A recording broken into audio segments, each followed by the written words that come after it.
minus. No, that's not. Okay, so this is Haskell 2010. And then we have some extensions, and some other extensions, and some extensions that depend on extensions. And in fact, Haskell 2010 in itself contains some extensions, which we've now standardized. These are two of them. Okay, they're self-defined as extensions.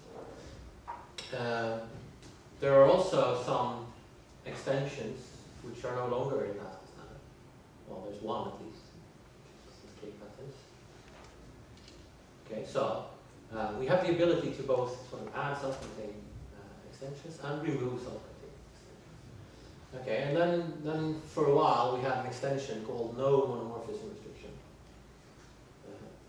I don't know, I don't remember in which Cabal version it was removed, and now it's called monomorphism restriction.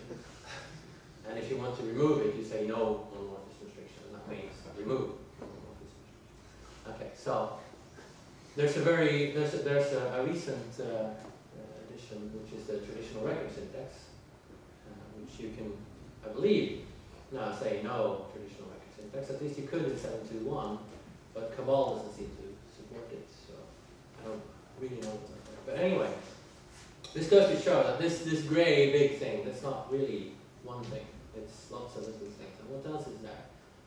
Well, I don't really know. So HMM is what I dubbed the Haskell modular mindset, which I would like to sort of promote as a design principle. So Haskell is really modular. We define our extensions in modules, and they are well defined. And we have a good process for moving forward with the Haskell prime process.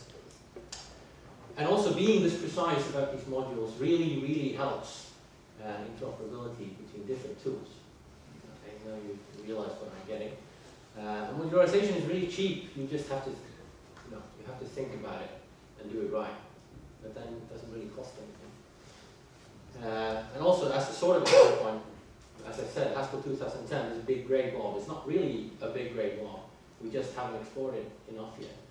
So we know all the cool extensions of the lambda tree when we add and subtract. So we do things to our lambda calculus. Why don't we sort of extend that to cover all of Haskell and see what are the bits and pieces that it's really made up of and how does it interact? Okay, it's a big project and it's very academic. We know that sort of stuff. Okay, so that's one point. And this is the mindset I would like us to have when we define Haskell. Okay, so here's a completely different thing, but of course it's tied to the previous. Is this Haskell? Is it Haskell? Almost. Almost. Is it Haskell? What Haskell is it? Is it Haskell 2010? Simon, is this Haskell? Oh, you need to say multi-parameter type classes. Do you? No. Oh, yeah. Oh, that's very naughty. Yeah. So, with multi-param type classes, with the extension turned on, then GHC will allow you to define classes to multi-parameter type classes. Sorry, with multiple parameters and instances of such classes. But even without it, as we saw, well, I cheated, but we saw it on the previous slide. Even without it, GHC will happily allow you to mention constraints with multiple parameters. Oh, that's a bug.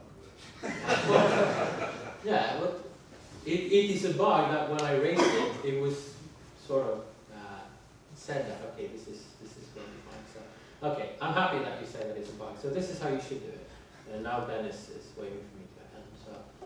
So if you really want this behavior and you want this implicit thing, which was argued at the time that was a good thing, then use two different extensions and use the modularization, the modular nature of Haskell, and use several different interoperating extensions. All right, thank you. Right.